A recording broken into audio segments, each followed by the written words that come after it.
hit start. See what happens. Be rolling, be rolling. We do a good old refresh on the YouTube. Survey says excellent connection. We are Whoa. live. Yeah, And we've been excellent alive status. for 14 seconds. Nice. Oh, I don't know if I remember what we had for the intro. I remember. Oh, you do? I got it down. Oh All yeah, I got it right. memorized. Kick it off, Max. All right. What is up, everybody? We are calling all nerds, and you answered the call, the beacon in the sky, if you will. We are your friendly neighborhood hosts that talk about everything within the entertainment zeitgeist, and we are so excited to talk about some amazing stuff tonight on 11/25/2024, episode 26. Oh man, did you memorize that? I did, yeah. Wow, that is impressive. All right, well, yep, here you go, folks. Episode 26. Yeah, wow. Golly, that's crazy. Oh my gosh. So, quick rundown for those listening or watching live. We kind of have this broken up into, I'd say, two major sections. We haven't podcasts, I don't know, in like 75 years or something crazy like that. So we have a lot to talk about in our own personal gaming and entertainment worlds. So I assume we're kind of chat about our individual journeys over the last few months, decades, centuries in the gaming and entertainment space. A few of those are going to kind of collide with one another. So we'll maybe like join in with each other on certain topics. And then as you can see in the title of the stream, we're going to kind of talk about some major topics, like as a group, giving consensus about stuff. You're the typical thing that we do on a podcast. Those three being the Game Awards, some new handhelds that are coming out, and our spoiler-free opinion on Arcane Season 2. We will do our absolute best to be as spoiler-free as we can. Peter has not seen the whole thing himself yet. He's pretty close. So we just kind of figured might as well be spoiler free just in case. I don't know if we accidentally said something that we shouldn't have. But yeah, what should we kick it off with? Should we do the handheld stuff? Because I think, Max, you're mentioning it's kind of short and sweet. Sure, yeah. I think this is something that was really exciting for me as someone who has kind of been deliberating between should I go ahead and get a Steam Deck or should I wait? Yeah, you've been texting me a lot about it recently.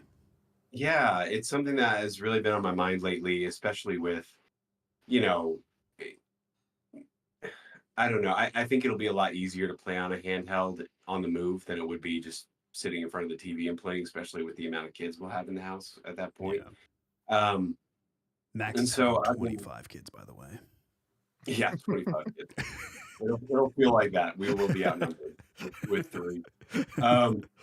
But yeah, so it's been something I've been thinking about. You know, we have the Switch. We now have Steam has rolled out their Steam Deck, which has been a huge hit, and I think honestly is won the most amount of goodwill, I would say, over the course of this last year. I think it really blasted into the stratosphere. And a few weeks ago, Microsoft announced that they were planning on releasing a handheld device over the course of the next few years, which is funny because they just released an ad recently that said, like, you could hold up your phone and they'll be like, this is an Xbox. And just kind of like the idea of like every device you own can be an Xbox. And so it's interesting to me that they're going to make like a dedicated handheld when I thought they were moving away from the console space. Yeah. And then just today, I believe, was when it was announced. But I read an article on Bloomberg today that Sony came out and stated that they are a few years away from releasing their next handheld, which will kind of be a true successor to the PlayStation Vita and the PSP, and really be like a standalone console that you can play all of your PlayStation games on. And so when I heard that news today, I was like, well, I wonder if I should just wait for that and not get a Steam Deck, because I feel like a lot of my games I would play on PlayStation anyway. And so it would be great to just have, and the only reason I never got the PlayStation Portal is because it's cloud streaming. You have to like stream while your PlayStation is on in your house. And so I was like, well, that's not great. And so that just got me really excited. And then immediately I thought, okay, it's years away. Hopefully by that time, the standard native release would have OLED, would have, I'm hoping that in a few years' time we'll be closer to being able to do like 4K, um, 4K games are gonna be 21, wild. yeah, like, like 2160, frame, like performance on like a handheld device. Like it would be Have they ever crazy. had that before? I don't think so. No, No. well, the PS Vita did OLED before OLED was even a thing. I remember that because I had the OLED version and the screen was immaculate, but it was like 720p, in terms of like all of Yeah. that. Looks And like the so ROG Ally is yeah, the only one I'm seeing right now that goes to 1080p. yeah. I think the Steam Deck though goes to 1080 or even 12 something, I think. Yeah, 1280 by 800. So it's still Yeah. kind of just like 720. Yeah. That So is yeah, interesting. yeah, it's interesting. It's going to be very interesting to see how quickly handhelds can keep up with the performance piece of it all. Yeah. Yeah. Especially for newer games. Since even in this PS5, Xbox One era, we still can't seem to get 60 frames a second on just normal frame rates without going to Yeah. performance mode, which is very interesting. Hmm. We just still have to, I think, unlock that. But yeah, so I'm thinking of holding off until the PlayStation 1. I'll be interested to see what they decide to build there.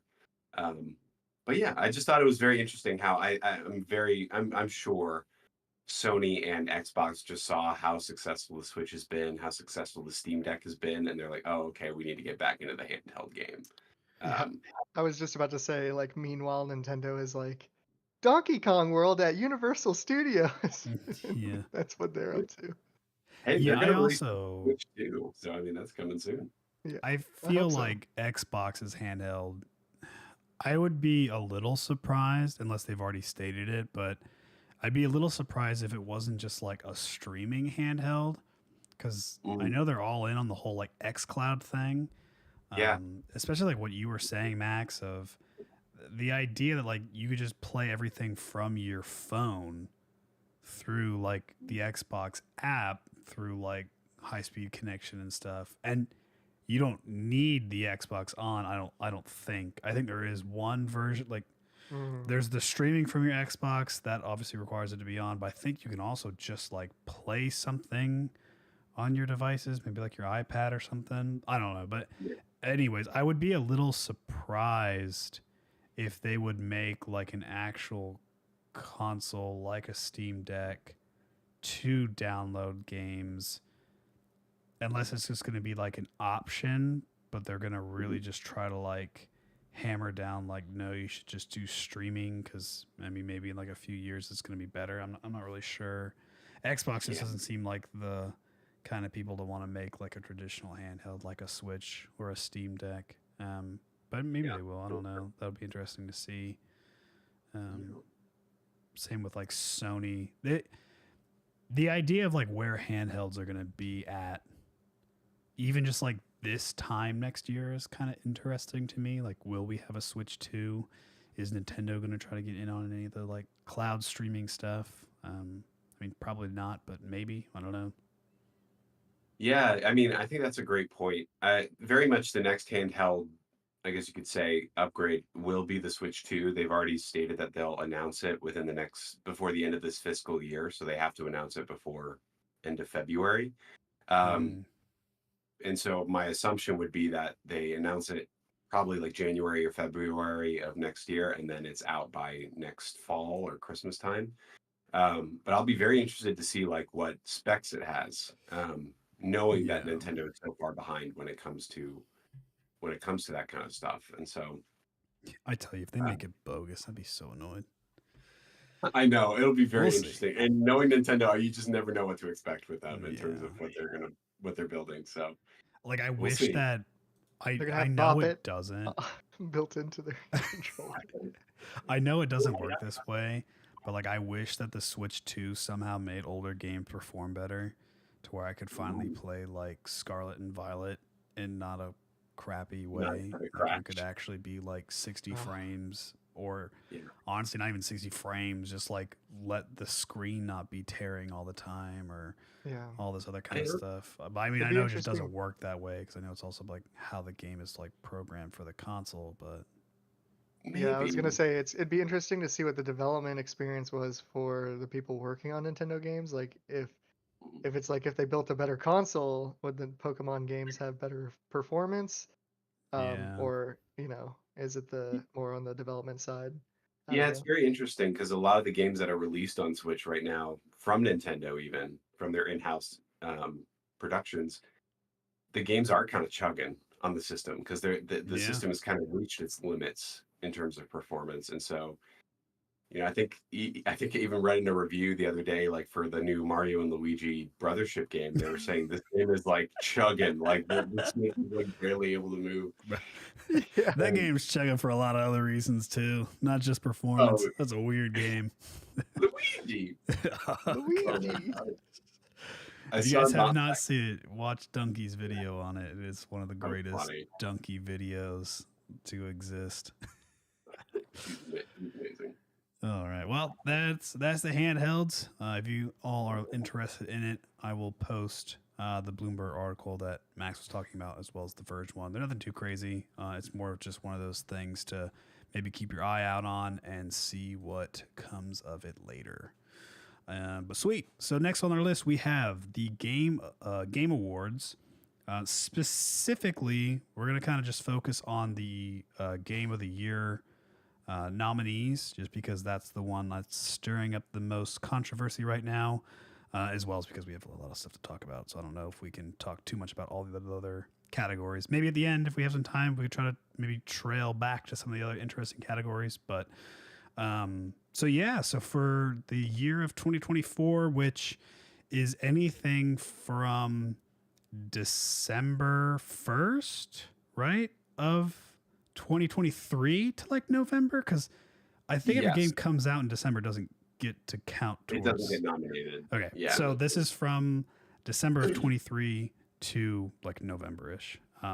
So our Game of the Year nominees, we have Astrobot, the full fledged game that had come out, not just like the little, I don't know, demo thing they had going on. I say demo, it was incredible. But, anyways, a game called Balatro, Black Myth Wukong, Final Fantasy 7 Rebirth, Metaphor Refantasio, and then last but not least, Elden Ring Shadow of the Erd Tree. So, if any of these games are stirring up any questions, it might be Elden Ring, because Elden Ring got nominated and won Game of the Year. Am I mistaken? Yeah, it did. So it it won did Game win of it. the Year, Oh yeah. and apparently you can now just make an action-packed DLC and get nominated for Game of the Year again, thus netting you 2 Game of the Years for the same game. Well, you could probably tell my opinion. I think that's kind of dumb. um, I understand the argument that a lot of people are talking about how that Shadow of the Erd Tree, it's a massive game, so much content was put into it, it might as well be a new game. I just like Elden Ring because this is the greatest game I've ever played in my life. I Yep. just don't agree because Elden Ring is the game. I can't go to the store and buy Shadow of the Erd Tree and just play it. I can't go online to my Xbox store or Steam or wherever, buy Shadow of the Erd Tree and just play the game without Elden Ring. You can't even get to the area of Shadow of the Erd Tree without doing a pretty solid grind just to get to it because it is already end game content to get to the DLC. And that's also just not even brushed by the fact that DLC stands for downloadable content, which is usually tied to a video game. Yeah. So, my opinion is I'm a little perplexed why Shadow of the Erd Tree gets a Game of the Year nomination. It is, sure, it's a video game, but like it's already tied to a game that like won Game of the Year. So, like, I don't know. It's not our fault that they knew how to make it really good and they just did it as a DLC, and I don't know, not as a standalone game. I guess they could have, they could have just made it standalone, but they're like, nah, it's just on top of Elden Ring because that makes the most sense. And I played it, and it was really good. It was amazing. It was really, really fun, but I just do not consider it. I don't think it's cool that it got to be able to be put up for Game of the Year, in my opinion. But yeah, we can open the floor with that one. Yeah, Yeah. apparently Oh, go ahead, the Peter. Yeah. the last time they had a something like this happen was for Monster Hunter World's Iceborne. That was it for Game of the Year? It was a nomination for Best RPG Mm. for the DLC. But of course, the Monster Hunter Worlds was nominated for Game of the Year prior to that when it came out, before there was even a DLC. So why are they doing this? Because I would make the same argument during that case. It's like that's not it's not the same as a whole brand new game. I was looking at it like Final Fantasy, um, being a Game of the Year. It's the um, second, or is it second one in the Yeah, sequence the Yeah, second yeah. of party. the remakes. Yeah, Yeah. and the the game was improved on tons of levels. Of course, it was made off of the same engine, but it's a completely new game, new UIs, new mechanics introduced. There really wasn't any new UI or most of like what the base game had and built off of for Elden Ring was included in Elden Ring Shadow of the Erdtree. And it was great. They did an amazing job, like you said. It was so awesome playing more of that with like new bosses and new areas and new weapons. But there's a lot more to make that makes like a game like um something that would be contender for game of the year, like the game, Yeah. um, rather than it being like just the DLC um, portion of it. Yeah, it just kind of for me makes me think how they really need to rethink what awards are part of the game awards in terms of like reformatting the different categories. Like for me, I feel like this should have, because I do agree with you both. I don't even play Elden Ring, and I know that game is a masterpiece. And so it's like I do think that the DLC should be nominated for something, but like make a category called most like best expansion of a game or something like that. And Yeah. like, because there are Expansion plenty of of the games, year. yeah, best expansion of the year or something like that. Like where, because there's plenty of games out there that have expansions released every year, and so it's like you could easily get 5 nominees for that in any given year. Um, and I do believe it deserves to win that. But for me, this seems very simple, where it's like just get rid of like I personally don't see the reason behind having most anticipated game like for Yeah. 2025. It's like we're not in 2025 yet. Why are we even thinking about those Yeah. games? We're here at the award ceremony to talk about games from this year.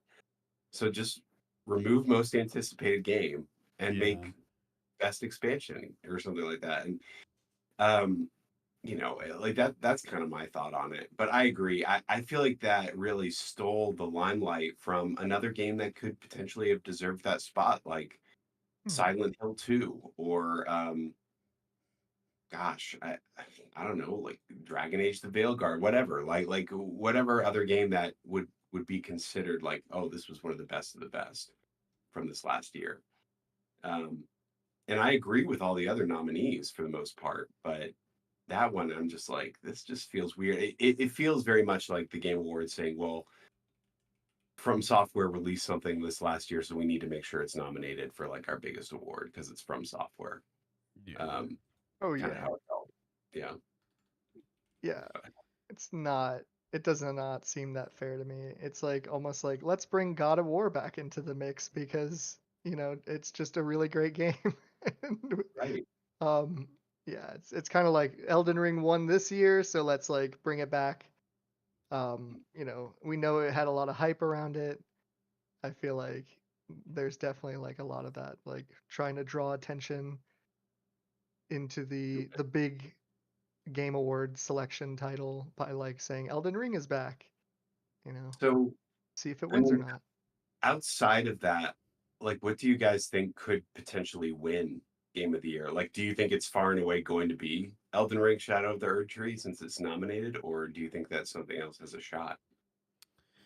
So I've always been skeptical of the Game Awards in general. I don't like any type of award thing, whether it's for video games or whatever, because I think that it gives like a weird skewing on a person's personal experience with a video game. I say that because like if I was to see that like the reviews, like I'm looking at like I have this thing pulled up that's just a Steam dump of just data analytics and stuff, right? And like I see that Black Myth Wukong, it released this year.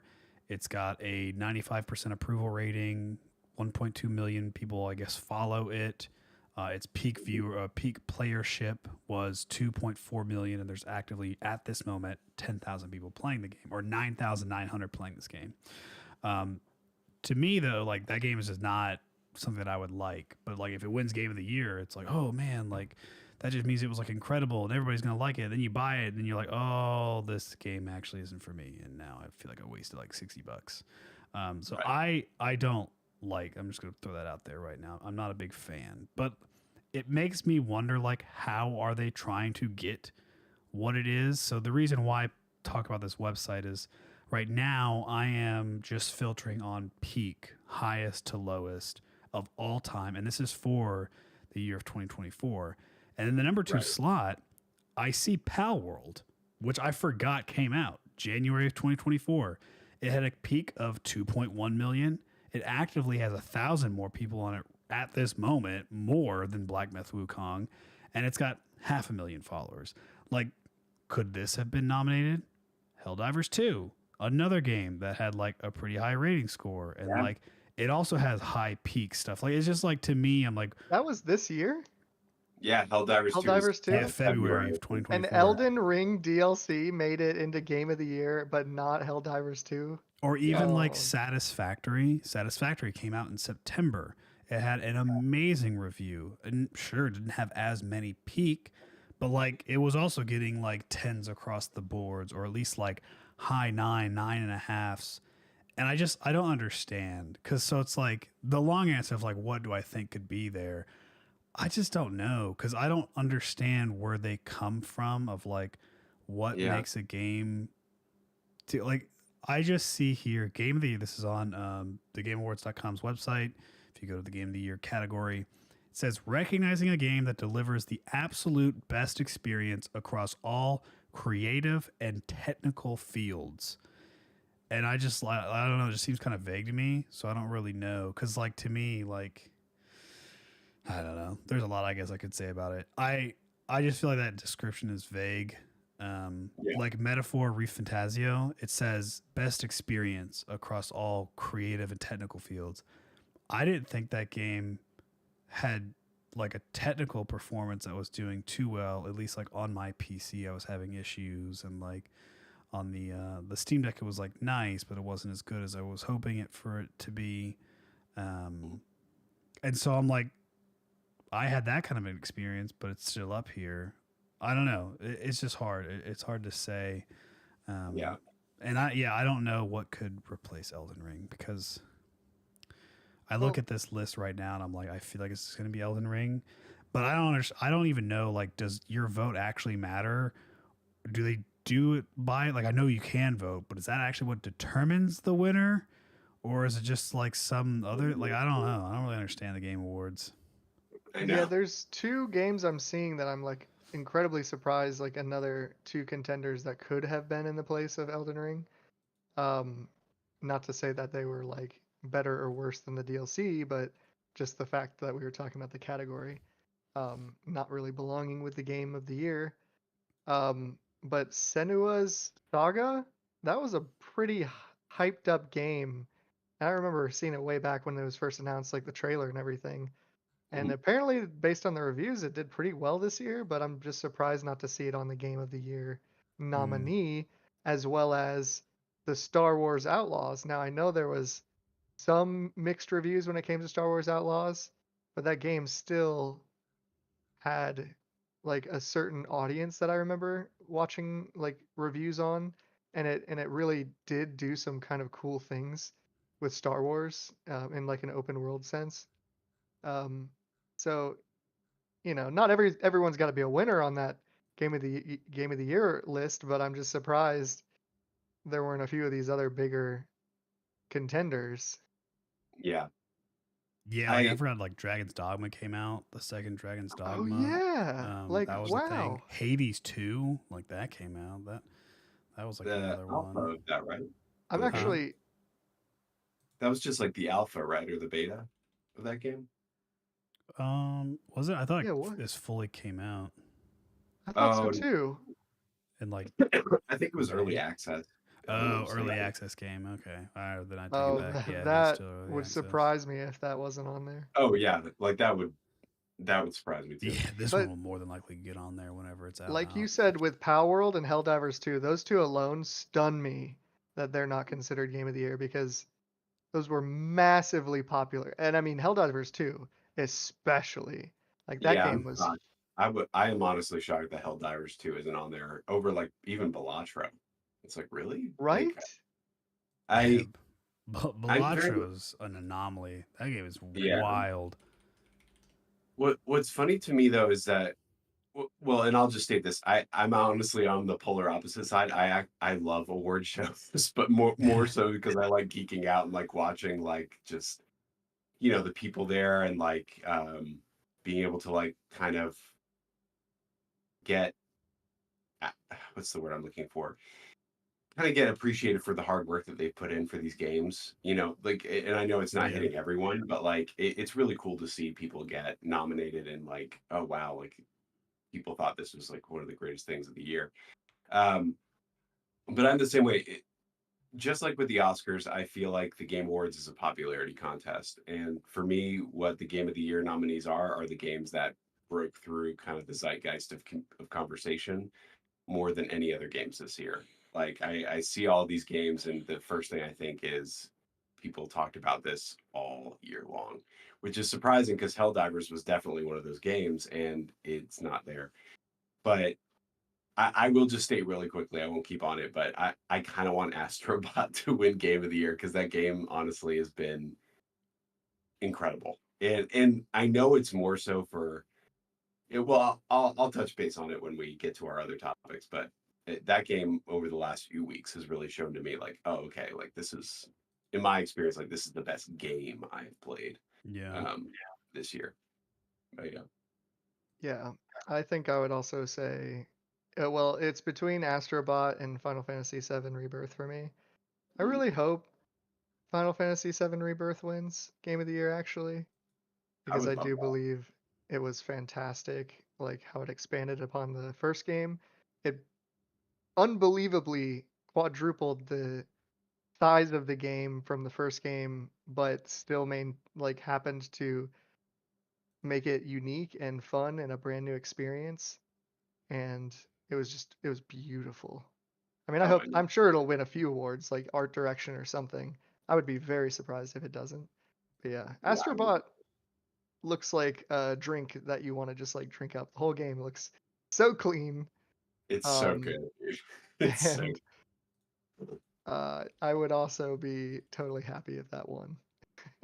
Yeah, I'm also like I look at this list. I've played one of these 6 games. So I fall in the category of I play one of these 6 and I don't even want it to win. So I'm like I have zero interest to actually vote because I'm like I yeah. didn't play Astrobot. I'm not going to vote on it. Like it's how I also just do voting in general. Like I don't even know what Balatro was until the Game of the Year thing. I'm not going to vote for it. I don't know the PlayStation, so I can't play Final Fantasy VII or Astrobot, so they're not getting my vote. Black Myth Right. Wukong, I didn't play it, and I get my vote. I tried Metaphor, but I didn't play it long. I played like an hour, so I can't really speak to it. So yeah, it's interesting, and I just like wonder like how many other people are out there. But that, this is why to me the Game Awards, I do think, just need like a different categorization of stuff because even Yes. like little things like best ongoing game, it's you're gonna probably have the same 5 games more than Fortnite, likely. Yeah, like you're probably gonna see Fortnite on there. Diablo's been on there for a little Apex. while. Final Fantasy Online's on there for a little while. I think Destiny 2's been on there for a little bit. I think the only new game on here is Diablo 4 technically because it's a new game, and then Yep. Helldivers 2 is on here. But it's just like you're still gonna probably see the same old, or like the best esports team. Like it's gonna probably be the same people that appear on that, or like best mobile game is just gonna say like the typical ones that have shown up, or some random new ones. It just a lot of their categories to me just seem like unnecessarily like bloated. Especially Yeah. like I most agree. anticipated, like what you were saying, Max. It's just kind of like whatever to me wins most anticipated is whatever game people have been talking about for like the last 20 years that finally got a release date. And it's like, so Right. that one's probably going to win. Like this year, Grand Theft Auto 6 is in there.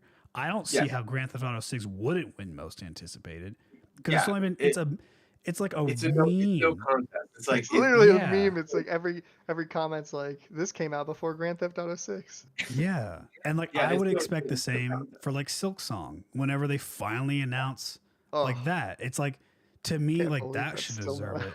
And it's even like if not even like Grand Theft Auto 6 is not the game for me, but like I just recognize like, okay, yeah, there's a lot of anticipation about this game for years and years and years.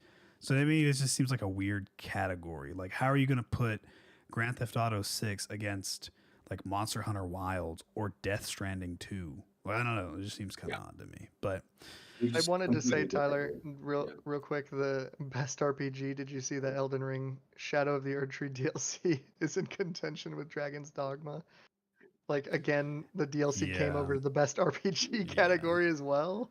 yeah. It's Interesting. is interesting. Best VR AR, like come on, who's actually playing AR and VR? I Let's know. I wish that doesn't need to be a category. Like, Oh yeah, and I guess going back, Stalker 2 would not be considered this year, right? Because technically it came out. no, yeah, because it came out I last think Yeah. the I year. feel like the cutoff is like December 1st to like 1st of November or something like that. There's a very Yeah. specific time frame that Frame. everything is. Yeah. But yeah. But yeah, so that's the game of the year stuff. Not sure that we really get any comments in these videos, but hey, comment down below on what your ideas are and how you feel about Elden Ring being on the game of the year list. But moving on, we have our final massive topic to talk about, which is the season 2 of Arcane. If you don't know, maybe you haven't been living around in a while. Arcane is the animated TV series that is hosted on Netflix. It's a Netflix original created by Riot, the creators of your lovely favorite games League of Legends, Teamfight Tactics, Valorant, um, all those other like random RPGs that they've made. And so this is the second season where you again, I mean, this isn't a spoiler because this is the second season. So you follow again Jinx, Vi, Caitlyn as your main protagonist. I think I'm saying that word right. Antagonist and protagonist. I don't know. It doesn't matter. You follow them three again, like you did in the first season, plus some other characters that you also followed in the first season. And yeah, so we're gonna try to be as spoiler free as we can be on this one. Peter, you want to maybe like take away your first thoughts? Maybe answer how has your experience with season 2 been compared to your experience with season 1? Have you been liking this one more or less? Why? Oh Start with that. yeah, this one is so much more enjoyable.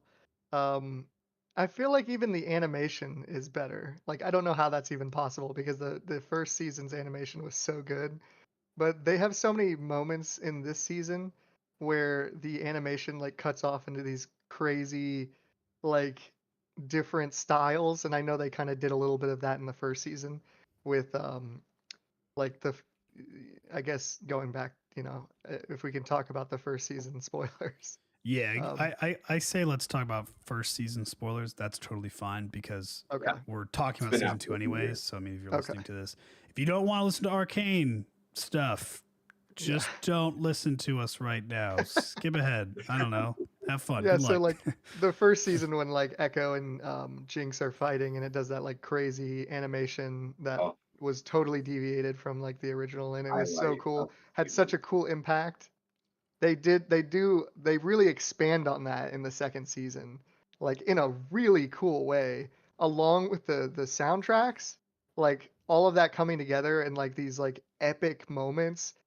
Like they're really piling on a lot more epic moments in this season than there were in the first season, because I mean it was cool having the build up and everything, but now it's like we're just like getting more and more cool, amazing, epic moments, like um, at like a really good pace. So the pacing's been really cool in this second season. I think the first season was um, a great introduction. It makes sense. It's almost like similar to Final Fantasy. Like the way they introduced the first game, it was like just enough to get you hooked and just really fantastic. But this second season is really like ramping it up in terms of like what's happening, stuff there. Um, I've been it's so cool.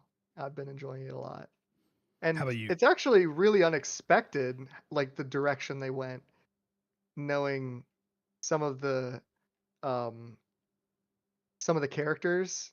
So I will say that it's been surprisingly um um it's been surprising, like the twists and turns and stuff like that have happened. Yeah, Riot is really going off the rip right now and creating new lore. Season two is packed Mm, with a ton of new lore. A lot of, we won't say the champions. There are new champions in season two that were not in season one. mm, And said champions are getting lore that never existed before Arcane season two. Um, but I might touch on that a little bit more. I have a little bit opposite opinions, but I'll let Max. How about same question to you, Max? Yeah. How's your experience with season two compared to season one? Better or worse, and then why? Oh man, that's hard. I'm very much of the mind. I remember when Arcane season one came out, and you guys got me on it because at first I was like, I don't know anything about League of Legends. Like, Yeah, yeah. I'm not going to enjoy Why would this. I And like this? Yeah. yeah, and I tried it, and I fell in love with it. Even and I feel this way even more so with season two, but the animation style is out of this world. I truly don't know how these people animated this show. Hand drawn, all the different styles that they do in every single episode. It just shows the hard work and dedication. Like, this is probably the most beautiful thing I've ever seen animated in my entire life. Like outside of like Spider-Man across the universe, or like across the Spider-Verse or mm. whatever. Um, but I think this matches it. And like it's been reported like this season cost them $250 million to make. Oh my Um, gosh. Good so I thing they're think a it's billion so dollar expensive. company. Yeah, and so like it's been said that this is the most expensive animated show ever made, and it shows, and you really get the quality with it there. And I mean, I just Billion can't dollar praise it company. enough from it. And I think the reason why I think Arcane is such a masterpiece of a show for both season one and season two, in my opinion, is it kind of gives you everything you could ever want from any kind of show. It has Hmm. beautiful visuals, amazing music, um, great, you know, exciting story where every single character has their own arc, their own development. They're all interconnected in some way, shape, or form. I and there's romance, there's action, there's comedy, it's all there. Like anything you could ever want from a show. Like Ruthie watched the entire second season with me because she was just so interested in what was happening. Like she had no idea who the characters were or like who they were, but like you were invested in Jinx, you were invested in Vi because like you were like, oh, like these people are interesting. They have interesting things to say. And not only that, the script, I feel like the writing for the show was so well done. I felt like a lot of the quotes in the show are beautifully said and scripted. Um, there was like, I think if I had one nitpick, there was like, I can't mention it, but like one thing that I had a slight complaint about in season 2 was kind of this turn for a certain character that seemed to kind of come out of left field for me. I didn't feel like it was quite earned. Um, but other than that, I really don't have any like negative things to say about it. I feel like it was just such a great show. The only thing I am sad about is I'm sure there are many moments in the show that for people that have played League of Legends that know these characters, these champions, are was probably a lot more exciting to see.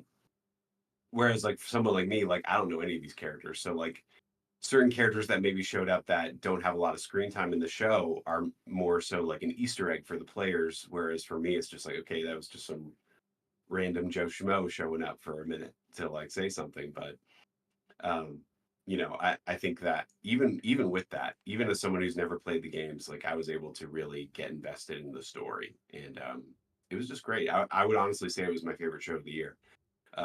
Which I thought the Bear would steal right in a way, but honestly, season 3 of the Bear was kind of a letdown. But like Arcane was, it was great.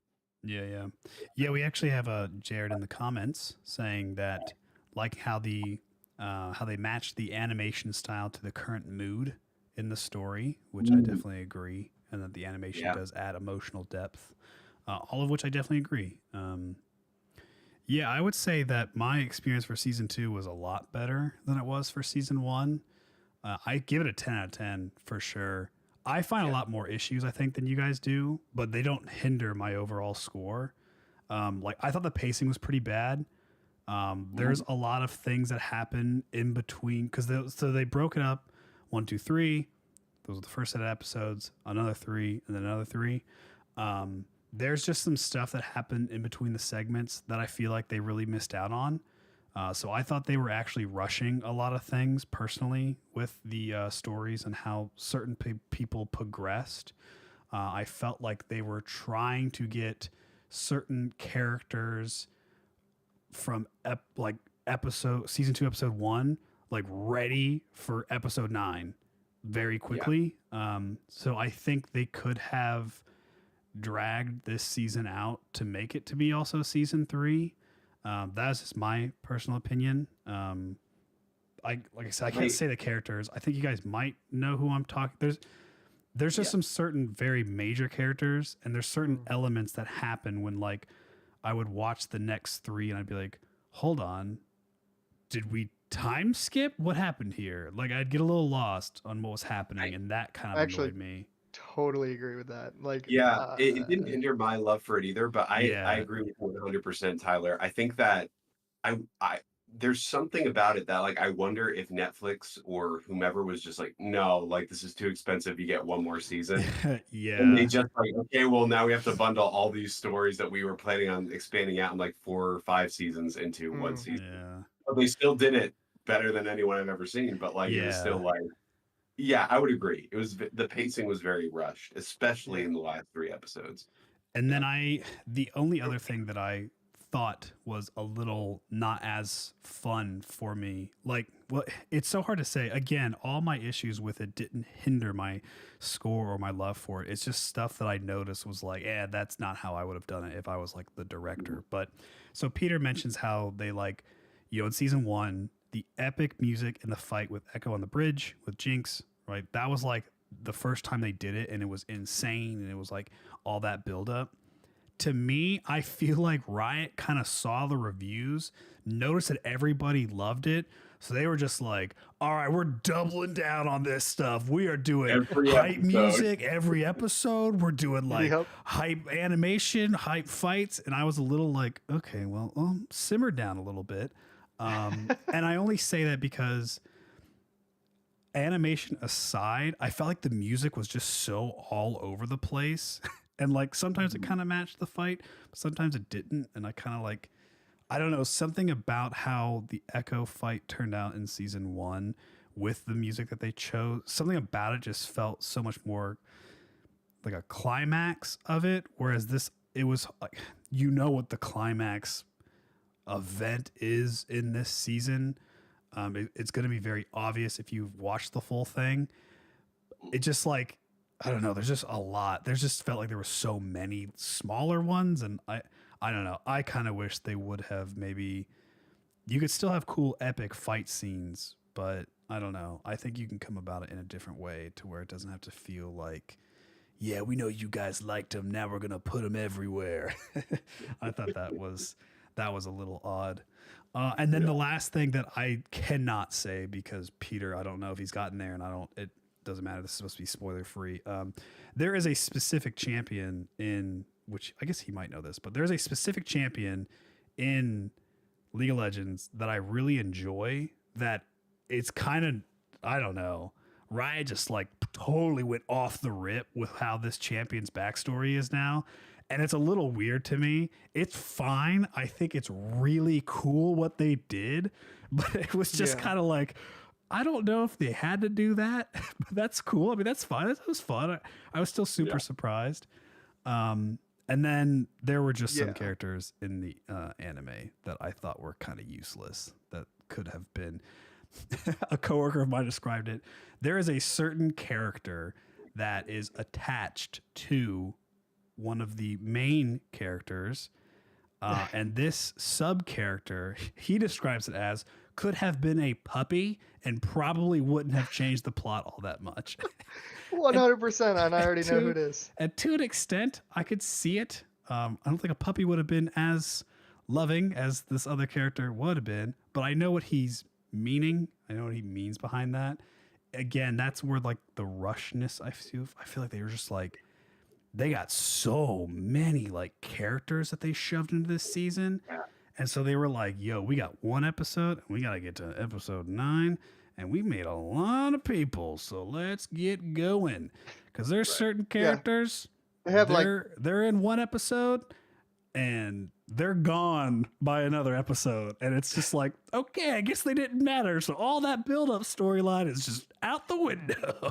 It makes me wonder about the future of animated series by League of Legends because, they have so many other places to work with. And in Arcane, of course, they, since season 1, they've been dealing with what is it? Piltover and Zaun, and that's just like such a small part of the entire universe of League of Legends. They have probably over like 3,000 characters. Anything this animation studio does, I'm invested in. Like I will watch it. I'll just be like, they really have like a One Piece ahead of them when it comes to League of Legends characters. Like the amount of there is so much. There are how many champions are there? Like 200 or something there's like that? at least almost 200, if not above 200 at this point. That's crazy. Quick. And that's just 169. And we only covered what, like 25 of them in the show? If that. Probably and way less. We actually only probably created some off of this season. If I had to guess. Yeah, and so like as they're making more, they have to create new characters too. Man, that's crazy. We do have one question in the chat. How did everybody feel about the new Linkin Park song, Heavy is the Crown? What's you guys' opinion of that one? They play it pretty early on. It was a little funny how they like tied it into the anime, but I think the song is pretty good. I enjoyed the song. It has a good catch to it. I like it. It does, successfully, create that kind of like earworm where you can kind of like hear it over and over, and it's like a classic. Earworm. I'm gonna use that one next time. Or maybe I wouldn't say classic, but it does kind of give you that vibe of like listening to a Linkin Park song. So they achieved that. Even with the new singer, I listened to some of their other stuff, and I just wasn't as big of a fan. So this was more of like it seems like they really put a lot of energy into this one song in terms of like, and getting it to sound and feel like the old Linkin Park. Really surprising how they collaborated with League of Legends on it. And it really seems like they really collaborated on it. Like I almost wonder who like put in more investment into the making of this specific song. Was it more of the band's creativity, or was it like how much influence did Riot have? I would imagine the band probably ultimately had the most creativity, but Riot is also a billion-dollar company, and they could have Yeah, well, had Riot some did have to at least because the song was made for the animation. right. And Oh, when you do create a song for something, you have to at least be told like you're like told like hey, this is like the scene, this is what's happening. ooh, Charlie Puth actually has a really cool like discussion about this for when he did this song in one of the Fast and the Furious movies because he plays the ending song, which is supposed to be like a departing of Paul Walker and Vin Diesel because Paul Is Walker that had the It's passed Been a away. Long Time my It is friend? that song, and he was given I the want to sing prompt it. of like, imagine what would you just lost your best friend, your brother, like put yourself in that yeah. and write a song. I would assume they, Linkin Park was given something like that of, hey, this is what's happening to this character, and this is the place that they're in. Can you write like a song and make it like metal and stuff? Peter and I more than likely probably heard it a lot more than Max because it was this year's League of Legends World Championship Mm. theme song. Oh, okay. So they only play it in the anime extremely briefly. It's a very small segment, and it deals with Caitlyn. But I think that's Heavy. also like Peter and I have probably have a little bit more like the song has kind of been mind-numbingly pumped into our brains as we were watching the League of Legends tournament for like 2 months straight. So we had it. We probably heard it a lot. Yeah, that's the League of Legends style is to mind-numbingly pump all of their songs into your brain. Yeah, I thought it was great. I know what scene they played it in, and I felt like it fit. I It also just did. It wanted to fit say real really quick well, that honestly. yeah, and I do want to say real quick, just the opening song for the show and Oh, like yeah. that was I know it was the same song from the first season, but Yeah. I liked the vignette of Hmm. scenes for the opening theme Is it you this talking year. about the Imagine Dragons one? Is it that song? Yeah, I think yeah, Yeah. that's like yeah. I think Yeah. that's like dun dun dun I dun gosh, dun yeah, dun that dun song's dun grown dun on me. dun. Imagine Yeah. Dragons, I have such a they're an interesting crew. For whatever reason, they are like the League of Legends poster children for like making music. Um Yeah, Yeah, it and almost like, but man, their stuff gets kind of catchy, and every now and then I I'm like, know. I don't like it the year it comes out, but then the year afterwards, I'm like, I kind of like this song. It's pretty good. I call them like the new age Coldplay.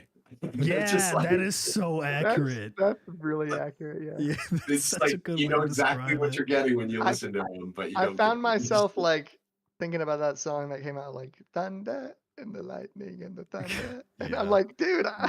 why am I like wanting to listen to that right now? Imagine It was like Dragons, 3 years after. they're like a band that when you think of their music, it gives you the one hit wonder vibe where you're like, what a good song. But like, it's the same feeling you would get for like listening to somebody else that just has like a single hit, like Wonderwall, where it's like the one hit wonder that everybody knows Oh about. yeah, But somehow Imagine absolutely. Dragons has more, but you still equate it all to being like a one hit wonder. I don't know why. That's Yeah. how I do it. Like when I think of Thunder, I'm like, what a one hit wonder. But it's not. There's like a lot, Leave but I your still. enemy. What a one hit wonder. Yeah, exactly. For some reason, they're just a one hit wonder band in my eyes. And I have no idea why. I feel like that's the most Love unique it. thing to ever happen for a band for me. I wish Yeah. we got more Pentakill. Like, Yeah, that'd be oh awesome. gosh, yeah, I love. If you don't know what Pentakill is, Max, Pentakill is their I metal know. band that Riot created, Ooh, and it comprised of like a pretty massive metal, like crew. I yeah. think, if I'm not mistaken, it even had like the guy who was from, oh gosh, who does Through the Fire and Flames and all those other songs. Oh, Oh my gosh, I can't. I feel so disgraceful. I know exactly what you're talking about. I just can't think of the name of it. Dragon Force. Phew. Yeah. I think they had Dragon Force's like singer at one point, which was pretty Wow. wild. They had like a whole mash of these cool metal people, but Or that's maybe yeah. even guitarists. A Did Riot they made do like a metal songs in band. the season? Did they No, do songs? they just like Riot went on a binge one time where they just decided to make awesome music. So they've created K-pop music, and the people who sing the song are their champions. Same with Pentakill. Pentakill is a band of real people, but like it comprises of Mordekaiser and Yorick, which are champions, and it's like they're the band. To be honest, it's kind of a way to sell skins, but it really works because the music's actually good, so it gets Yeah. itself backed up. They sell a bunch of they make a lot of money because they probably sell a ton of skins, but it actually is like really good music. So Pentakill is Max, like metal, and the K-pop is K-pop. the KDA Pop Stars song, like another K-pop band that they made, Yeah. has 616 million views on YouTube. It came out in like 20. I don't know when it came out actually. I don't know why. I'll But say that Julie even knew a song from 2018. KDA, and she has no clue Wow. about anything League of Legends. Like that's how popular their music got. That's awesome. Yeah. 500 million is a lot. Yeah, you should if you get a chance later, like tomorrow or something, you should go to KDA's like Spotify. Just like listen to like kind of browse for like the top songs. You probably would have heard of one of them. It's kind of crazy how like popular it got. Probably a good band to like run to. It sounds like. Yeah, it is good. Those All are right, great. well those are our three massive. I'll say massive. I'm really selling it. Excuse me. Those are our three kind of core topics. Talked about the good old Game of the Year nominees and Elden Ring and how it shouldn't have been. We talked about Arcane Season 2 and the new handhelds to come. So now we're going to kind of pivot into the second portion, using a lot of hand motions for the visual people.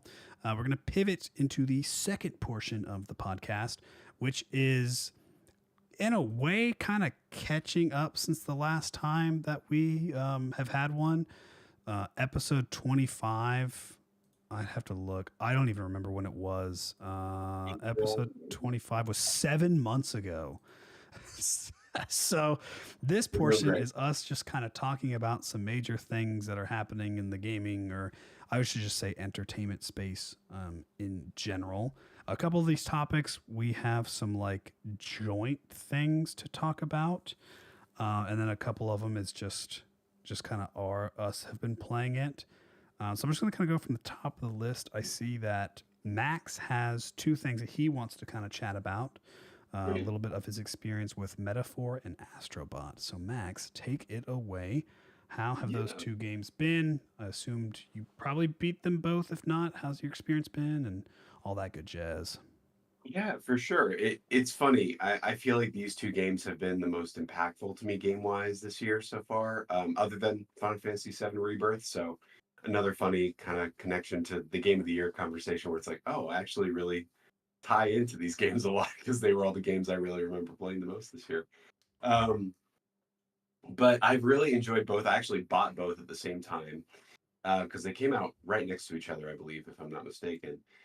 And I'll start with Astrobot.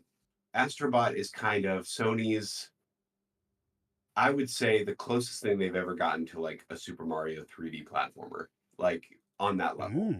Wow.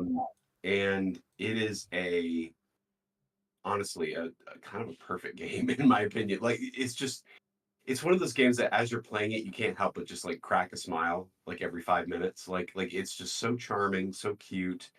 So like it's a very polished game. The platforming is super fun. It's easy.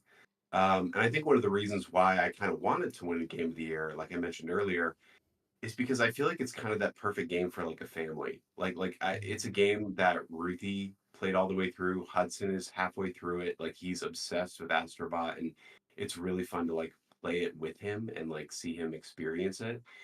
Um, but I think the thing that I love most about Astrobot is that it is a love letter to everything PlayStation.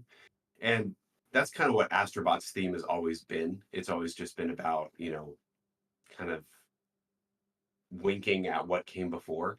But this game is like the ultimate experience of that. It really goes from like the PlayStation 1 era all the way up to PlayStation 5, and like you find moments where you're playing in certain situations that are like other really famous games like Ape Escape, God of War, Horizon, um, Sly Cooper, like things like that, where it's just like every single, like, I know, every single level is like a love letter to one of these games, and Mm. it's just so hard not to love it. And it's a long game too. Like, well, I wouldn't say it's long, but like if you take your time with it and you really just kind of, you know, experience everything that it wants to show you, like you can take about it can take you 30 hours. Like it's a pretty in-depth experience, and the music's beautiful. It's just super fun. It's just fun all around. It's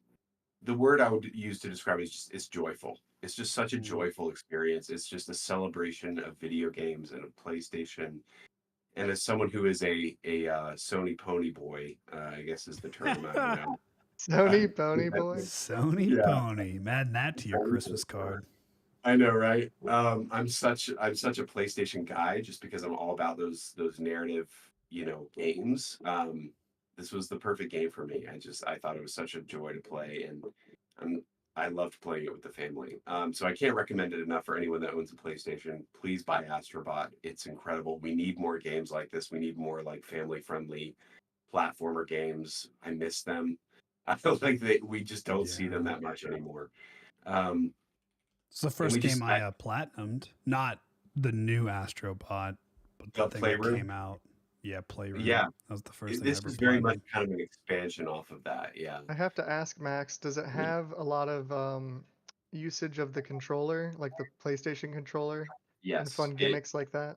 Oh yeah. It makes full use of the DualSense and like the haptic relays and everything like that. Like it's the perfect experience for it, honestly. And it Does just feels so PlayStation good. still go in on that whole gimmick anymore? I haven't played I Oh sold my yeah. PlayStation a while ago, so I don't. Do they Yeah, still kind of for try to sell it? their first party games, yeah. For the Okay. first party games, they use the haptics, yeah. Which I mean, I don't mind them. I think they're pretty fun for the most part, but I Yeah. just don't like the haptics when it like resists the push of the button. I hate that for the triggers. Mm. I'm just like, no, just let me push the trigger. Yeah, yeah, yeah. I get you. But yeah, so that was an excellent experience. And I'll move on to Metaphor now. Okay. I'm about 3/4 of the way through Metaphor. I mean, it's an Atlas game. They're all super long. Yeah. I'm about 50 hours in. Um, and Metaphor is kind of I guess you could say, the spiritual successor to the Persona series. It's made by the same team that did Persona 3, 4, and 5, all of which are some of my favorite games of all time. And this is just kind of like the natural, excuse me, evolution of gameplay for them to this Metaphor. I will say I don't love the vibe or the even the world of it as much as I love the Persona games. It definitely doesn't hit on that level.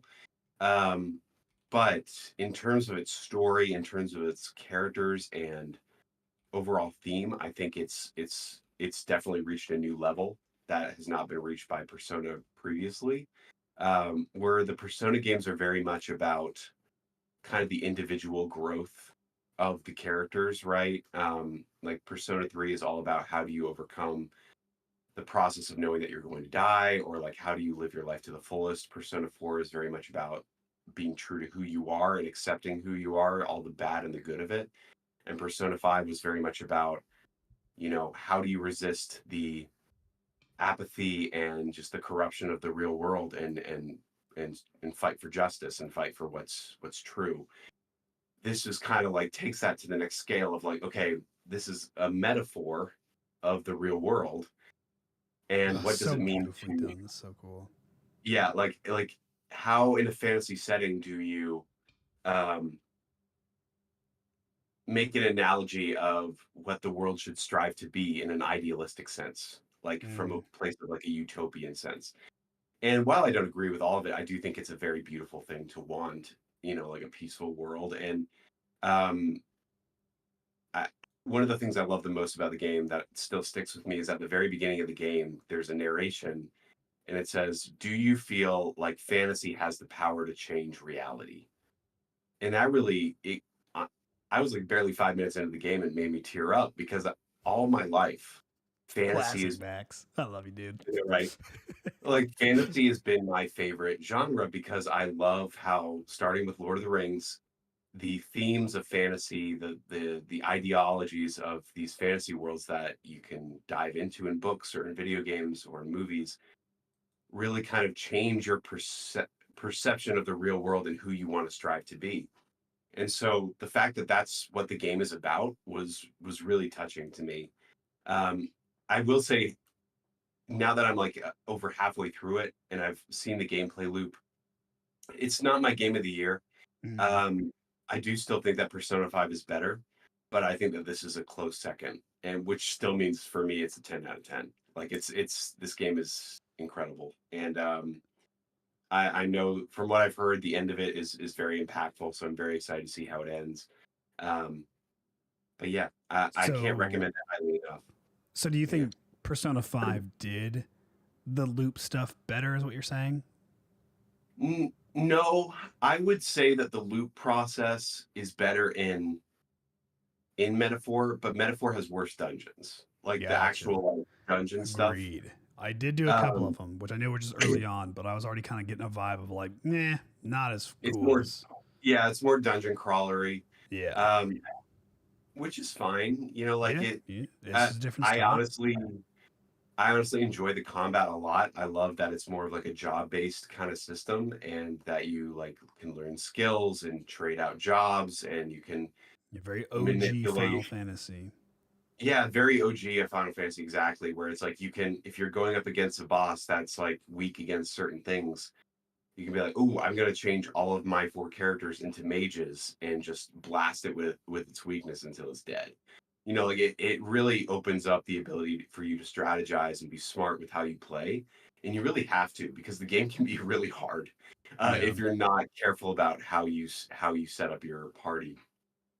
And but yeah, I love all the characters. You really kind of grab a character from each individual tribe in the world, which includes tribes that are very much despised and prejudiced against, and so it's just very interesting how it takes real world themes and puts them in a fantasy setting, with the fantasy setting kind of dreaming for what our real world is, as it's like perfect utopia, which Yeah. is ironic. Um, but I can't wait to finish it. I can't wait to talk about the end of it with you guys and tell you what I felt about it. But for me, Atlas can really do no wrong. I feel like the teams that do Persona, and they really mastered for me like the perfect kind of loop of gameplay that I enjoy more than anything else. And um, I think that it's an amazing game. But Yeah. I feel like Final Fantasy Rebirth just slightly overcame it. And then Astrobot is definitely my highest at the top. But Very yeah, awesome. I just wanted to mention those games and highly recommend them to anyone that hasn't played them, because they're great. They're incredible games.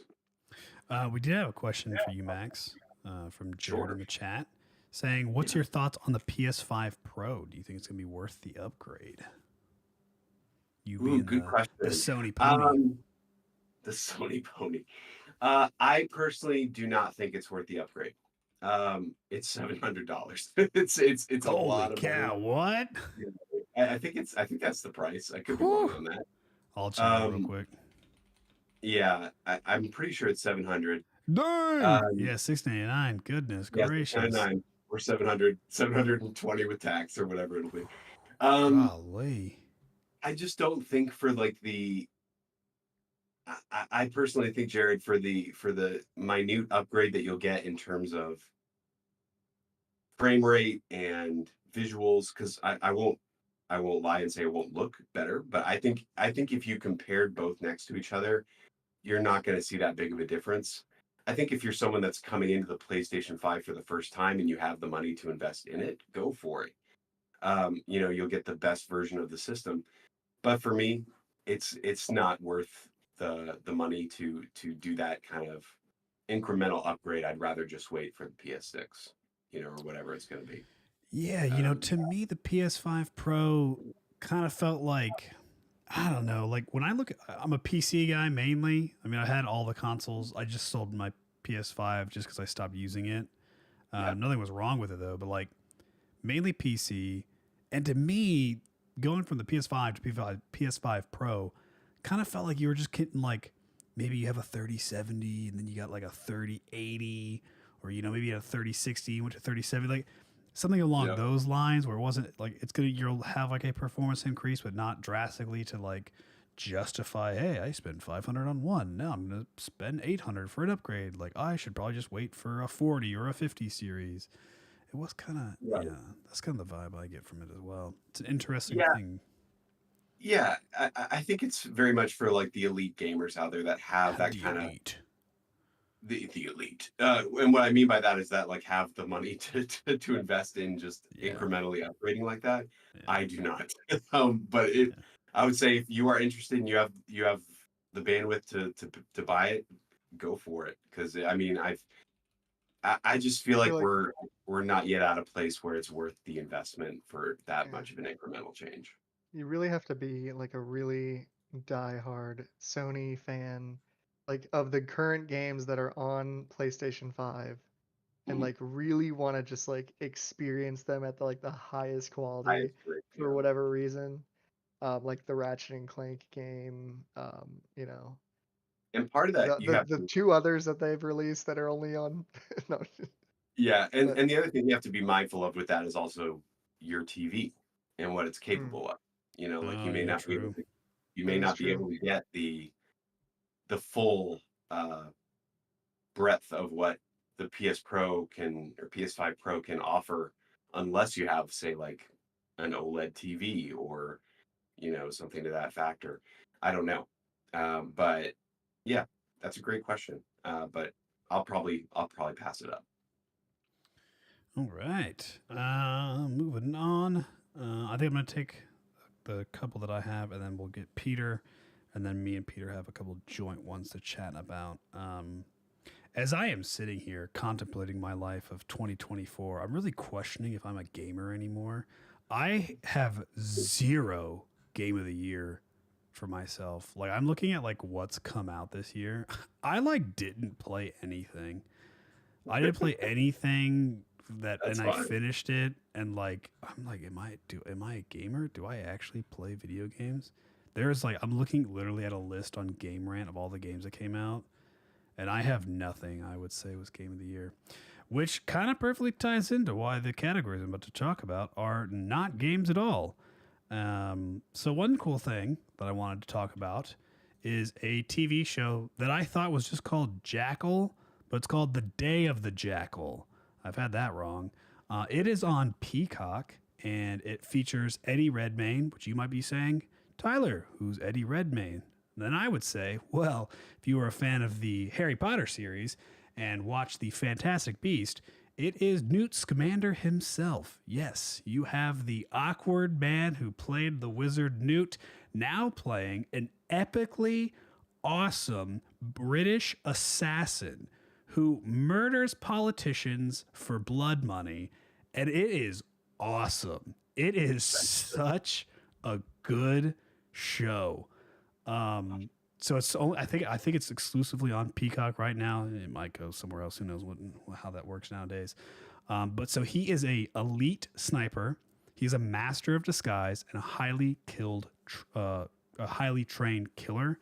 Um, he, oh gosh, he's such a good actor because as I was watching this show, I was like, why do I know this guy? I was like, he looks so familiar. I'm like Googling it. And I'm like, no way, that's the same guy.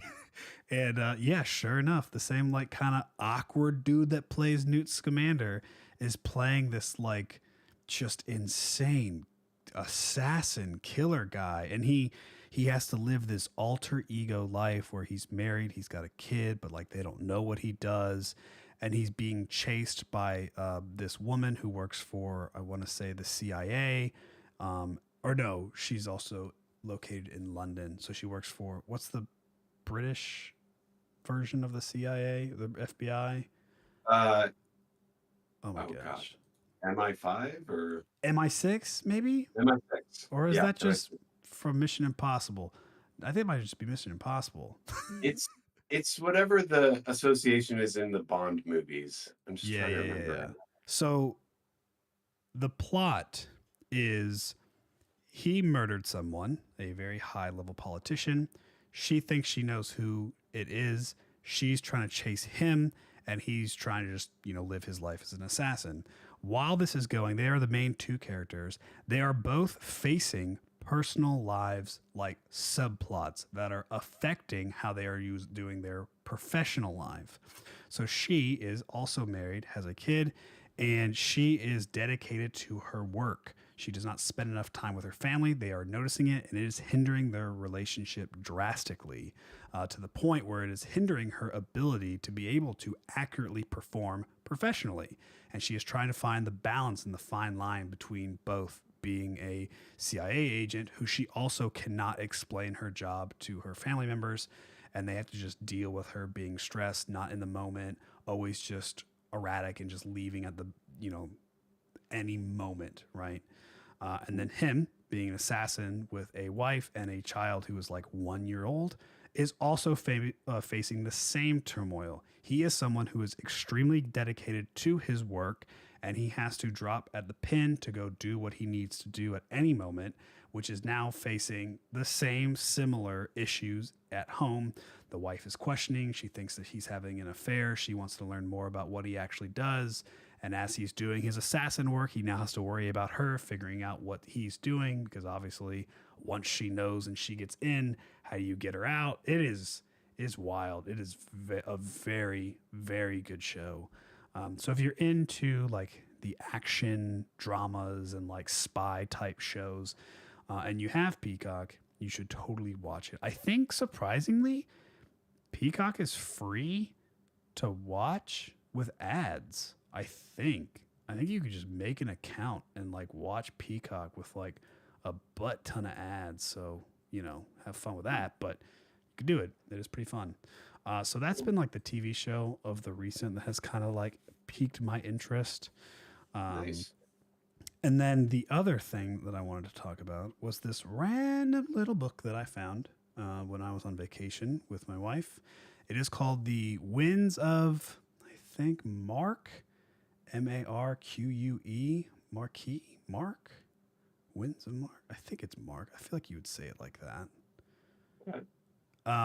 This is a book, I think it came out, 2019. There's two of them out right now. It is by Bennett R. Coles, and it is just a fun space pirate book. You just follow a guy who is the sub-commander of a spaceship, pirate ship in a way, and he is always kind of been like, he's the one that does all the work but never gets any of the credit, right? Because he's not the captain, and he has to just rely on that being his like lifestyle.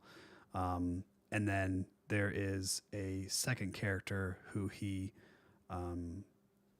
like works with closely, and they like build a relationship. It's kind of like about their connection and where they go. Also just about like a lot of fun like space piratey kind of things. So if you're interested into like sci-fi space pirates, it's a really good book. I still have not finished it, so I don't really want to go too much into plot because I could say something that it's completely wrong by the end of the book anyways. But it is like really cool. They're essentially like on a secret mission from the Emperor where they have to just hunt down a pirate threat and find this like pirate ship, and kind of like Pirates of the Caribbean in a way, right? If you've seen that, it's like they're like the British people trying to hunt down the pirates in a way. But there is some plot twists of like maybe who the real bad guy is, and all that kind of fun jazz, which you could probably guess probably what's going to happen anyways. But still, it's a really fun read. It's not that difficult to go by. And I think, like I said, I think there's like two of them out right now, 2 books. This is the first one, The Blackwood and Virtue. I don't know how they call it, set or something. Yeah, well, it's the name of the characters, and like number 2 is like somebody else. But yeah, it's really good. So it's been a really nice read. I have enjoyed it a lot. You had me at pirates, so I know it's so cool. Like, I can't say I've actually read anything about space pirates. I was interested because I really liked the the Disney one, Treasure Island, Oh, Treasure Planet. Treasure Mm-hmm. Planet, and it kind of gave me those kind of vibes when I was like reading the description on the back of the book, and I was like, "Ooh, I think I'm gonna like this." And Yeah. I do. Tyler, It's not the it's not the greatest book ever written, but it is really fun. It's a good read. Yeah. did you ever Something. get around to reading Red Rising, Tyler? Red Or try to? Rising. I don't Yeah, know. it was another sci-fi book. I might have mentioned it last time I was on the podcast. Oh, But it was that's kind of about the mining civilization on like a different planet that kind of rose up in rebellion, but also had like a lot of sci-fi elements because they're not on Earth. It's like this whole sci-fi civilization and about conquering and stuff like that. But yeah, I do remember. I have not gotten to it. The other sci-fi book that I read was Three Body Problem. Holy Oh. cow. That book is insane. If I didn't listen to the audio of that, I don't know if I would have like been able to grasp what was happening. You almost need a working knowledge in advanced physics to fully grasp what's happening in Three Body Problem. It was the Yeah. best experience of my life. I would read something and then I had to go to Reddit to this man, this glorious man who has created his own spark notes for every section of every book. And it helps tremendously understand the entire plot because it's confusing and it's so good. I just, oh man, that was on my list. I took it away, but I'll just talk about it again. Three Body Problem is amazing. The second one, Dark, what was it again, Max? What's the second book? Oh gosh. It's like You put me on the spot. I'll have to Dark look. something. I'm looking it up right now. They're just like they're just really good. They're talk about some like time skips. Whew. These books are all about time skips, so it's also very helpful when you're kind of like Dark Forest, that's what it's called. Dark Forest. Yep. Whenever you're like going through these, it's really good to just kind of like do your research on what's happening because there's so many characters. They're also like typically all named in like Chinese names, and so it could be kind of hard to kind of remember who it is that you're talking about because the names are very closely related as far as like how they sound or like the phonetics of them. So I was constantly just like, who was that again? Who was this? Who was that? I felt like it was Game of Thrones, and I was using the index that had like the list of all the houses and everybody who belonged to it and stuff. Three Body Problem is also an incredible book series. I am ready to get on to the third book. I've got the first two. I had to take a break because they're intense. But Death's End is coming, and I'm excited to read that one. Oh, so good. And then let's see. The last thing I had to talk about solo is something crazy. It's just about Fortnite, real quick. If you are a Fortnite fan, OG Fortnite is coming back on December 5th or maybe December 6th. It's one of those 2 days. OG Fortnite is coming back for all the fans of that. It was released like last year at some point. They said it was going to become a permanent thing, and is now going to become a permanent thing come the first week of December, which is really exciting. And then the only other thing I could say to talk about is if you're listening to this podcast and it is not December 1st, you can log into Fortnite from the 25th to the 30th. If you log in, you will then, it's really weird how they're doing it. They're giving away a free Juice WRLD skin. They're doing that in honor of him. Juice WRLD was a huge fan of Fortnite. He has since passed away, but they are still honoring him in this way by giving everybody like a free Juice WRLD skin. But when you log in, you will not get it when you log in. It's the most borked process ever.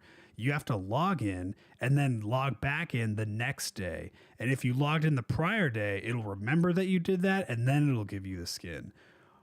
I think it's only to fluff their like user number so that they can get 2 days worth of people logging in just to get free stuff. But I digress. That is what you have to do. So if it is not December 1st and you're able to log in, I think it's like before 10 p.m. on November 30th. I don't know, somehow you get logged in their system and they'll give you your free skin the following day. It's stupid, but it's fun because Juice World was an amazing rapper, and it's kind of fun to, I don't know, that Fortnite is honoring him. They're going to have a huge concert that features him in it. Um, if you kind of follow the Juice World scene, his family has been like slowly releasing his songs ever since he has passed away, and I think the last bit of them are coming out now. So I assume that the concert in Fortnite's going to kind of handle with that. So it's kind of cool. It's a pretty cool thing to see video games honor the others in it, you know, and like do things to kind of represent, I'll say, the people, so to speak, of their game. Yeah. It is kind of cool. World of Warcraft also did something similar where they actually have an item in their game that honors a player who was very physically handicapped, and kind of World of Warcraft was his escape. And he died at a really young age, but they have recently made a pet in the game that you can buy that features it's like a fox pet. That was like his nickname was Fox in a different language. I forgot where he was from.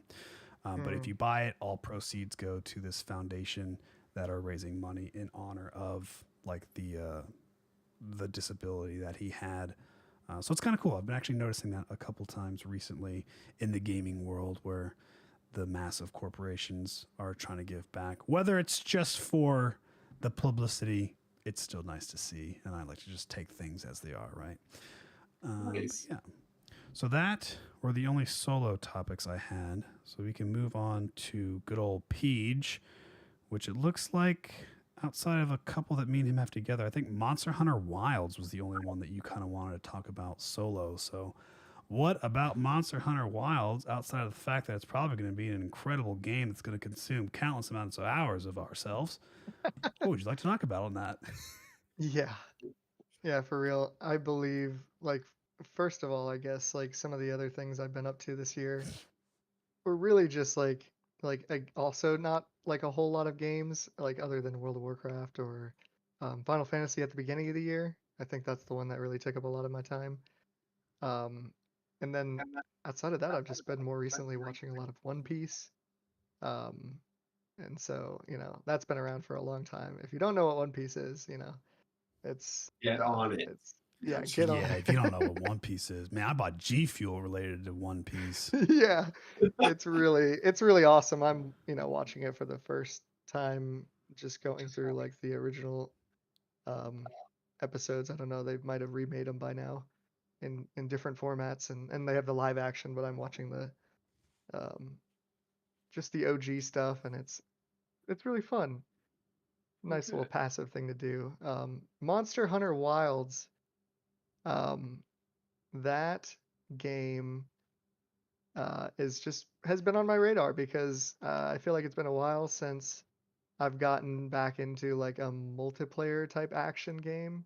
Um, I feel like the combat is what I'm really craving right now because you get to um they're bringing back all the weapons from every single entry. They usually have like the same type of weapons, but they this game in particular is the sequel to Monster Hunter Worlds. So that was like their first big open world type title. I don't think it was officially an open world game, but it was like trying to be that like open area type game, and AAA, and like in their introduction to like a um, uh, I believe like one of the big consoles, because before that most Monster Hunter games came out on handhelds, or a lot of them have been DS. on yeah, handhelds in the past. And so it was like this really cool thing seeing how they brought Monster Hunter to the the big screen in a way. And Monster Hunter Worlds was really great. Monster Hunter Wilds is pretty much expanding on that. It has everything that I can see the Monster Hunter Worlds did. Um, Kind of like the uniqueness of going into um, a an open area, and it's all about, you're like a hunter essentially, and you're just set off to explore, kind of like um, uh, as almost like a safari person, just going into these like random undocumented areas of monsters and animals, and there happens to be apex predators in the area, and a lot of those are like these crazy mystical giant creatures, and you're just this like small hunter with big stick, or you start with basic gear, but then you kind of like get these overpowered crazy weapons that do all sorts of different things and mechanics. um it's really like I only played Devil May Cry like very briefly when you recommended it to me that one time, Max, or maybe let me try it. And it was, Devil May Cry. yeah, I tried like Mhm. and the combat in that, it's like it's crazy. So I wouldn't say it's like the combat in Monster Hunter isn't necessarily like Devil May Cry, but it's also not like it's got its own unique charm in the fact that it's like it's crazy. You can kind of like do all these sorts of movements with your weapons and all these different types of like flips and grabbing onto things, and that's kind of like the charm for me is how much you can interact in the fights. They make it so that whatever you're hunting, like whatever monster you're fighting against, has all these different weak spots, and you can even there's a new focus mode they added, apparently a new mechanic where you can sort of slow things down, apparently. So like typically in these fights you're kind of just like you're rolling around kind of like Dark Souls, like you kind of look like you're just you're constantly rolling to dodge all these different types of attacks. But there's this new focus mode that can kind of like slow things down when a monster might be coming at you in an epic way, and you can like really focus in on like a weak spot or something like that, and it'll highlight it for you. So I'm kind of interested to try that. Outside of that, there hasn't been many other changes, um, other than the graphics and the like the new updates to their multiplayer system from um, what was in the Monster Hunter Worlds was pretty bad. Me and Tyler got to try it a little bit, and it was just the whole part how you had to finish the whole storyline before you were able to um, actually We had to play always with be your one. friend. You need to be one step ahead. So I Yeah, could only play with Peter. Like I could queue up a mission to be multiplayer, but only with Right. people who had beaten that mission. So we could never both experience the game's like At the same time. freshness together. It was always like, all right, Yeah. Peter's backtracking to play with me. Like he's seen the cool monster, but I hadn't. Then there was no that just stayed that way because like we were always like I was always like a step or two behind him, so that kind of Yeah. stunk because it was like he saw the cool epic end game bosses always before yeah. me. So then if Peter joined me, like I was like, wow, this is cool. And Peter was like, wow, it's cool that you like that this is cool. It wasn't like the same us going through it for the first time. So that was kind of lame. And I Yeah. will say, from what I'm looking up or what I've been researching, they have kind of updated. Like one of the things that was even more annoying than that was that you had to always watch the cutscenes, and they were unskippable, even if you've already seen them before when going on a Oh certain gosh, yeah. mission. Yeah. And apparently they removed that because there's a lot of people that complained about that. Well, But yeah. the I think from what I'm seeing, I haven't been able to collect all the data from like people who tried the beta. Um, but um, the whole multiplayer thing, it looks like you might have to finish like a certain. You finish like all of the tutorial. That's like a requirement before you can play with your friends, and then you have to play through some of the like introduction combat zones and stuff like that. But then when it comes to going on missions, it says that there is some kind of requirement supposedly where you have to see the apex predator of that specific zone before you can go out with your friends. Like they also have to have seen like that apex predator. So I'm wondering, is that the That's same so thing that weird. happened that happened in Monster Hunter Worlds, where like you said, I don't want to know what that like reveal is like. I want to experience that with my friends. So that could be Yeah. like kind of a disappointment again, like if They make it again like this weird, like hard requirement where you have to experience like a little bit of the game and the spoilers before you can like have that fresh experience with your friends. Like that's kind of what I want. But you know, everything else, like the worlds look really awesome. Like one of the opening starting zones is this giant desert, and apparently they're introducing a season system. In the previous game, they had like all these different open worlds or open areas, but their expansion was like adding a new area that was like in a completely different season, like Iceborne, and it was all cold and everything. Oh, This time cool. in this game, they're gonna have like your open area, but then it's going to change like based on the season you're in, Okay. and all the enemies will also like change and adapt. You know, more animalistic. You know, they're adding a lot more like um, uniqueness to like um, you know how hunting would be in real life, but with these mystical fantasy creatures. You know, Yeah. things might change based on like what you might be hunting something different based on the season, and then seeing all the environments and stuff like that change too. Like I'm sure like there'll be different areas to explore and little like caves to find that only show up in the winter versus the summer or something like that. Or I'm really excited for that.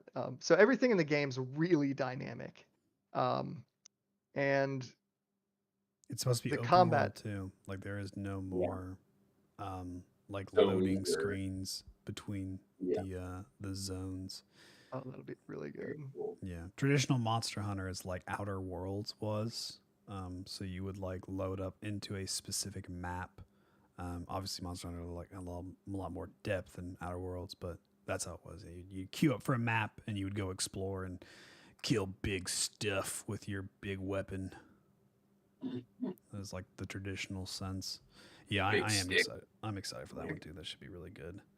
I gotta Um, say, oh I yeah, definitely hope to use um, like some of the charge hammers and just do like one of those focus attacks and try to get like a really cool like movie like cinematic attack on some giant dragon flying through the air.